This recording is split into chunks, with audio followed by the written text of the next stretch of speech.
Hello friends, চিংড়ি মাছ তো সবাই পছন্দ করে আর তার সাথে বাটা মাছ আর ট্যাংরা মাছও আছে। হ্যালো ফ্রেন্ডস, আসসালামু আলাইকুম, welcome back to my channel. আমি সিনথিয়া অনেক বলছি। আশা করি সব ভালো আছেন, আমিও অনেক ভালো। তো বাটা মাছ আর ট্যাংরা মাছ একসাথেই ভুনা করব, তো ভাবলাম চিংড়ি মাছগুলো পাশ দিয়ে দিই। তো এখানে আমি দিয়ে দিলাম পেঁয়াজ, রসুন, আদা, জিরা সব কিছু বেটে, সাথে দিয়ে দিয়েছি 2টা কাঁচামরিচ, দিয়ে এখন ভালো করে ভেজে নিচ্ছি। এখানে দিয়ে দিয়েছি 1 চামচ হলুদ, 1 চামচ মরিচ, সাথে স্বাদ মতো লবণ দিয়ে এখন ভালো করে কষিয়ে একটু পানি দিয়ে দেব।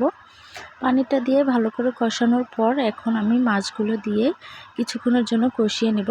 পাশে দিয়ে দিয়েছি একটা আলু ছোট করে কেটে। তো ফ্রেন্ডস, অনেকক্ষণ কষানোর পর এখন আমি পরিমাণ মতো ঝোল দিয়ে দিয়েছি। তো কিছুক্ষণ পর আবার একটু নেড়ে দিলাম, ঝোলটা কমে যাচ্ছে। তো ফাইনালি রান্নাটা কমপ্লিট হয়ে গেছে, এখন পরিবেশন করে নিলাম। তো ফ্রেন্ডস, কেমন হয়েছে রান্নাটা অবশ্যই কমেন্টে জানাবেন।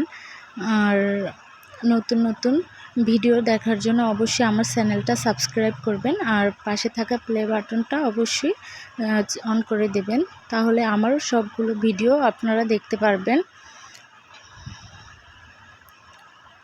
তো ফ্রেন্ডস, ভালো থাকবেন। আল্লাহ হাফেজ, আসসালামু আলাইকুম।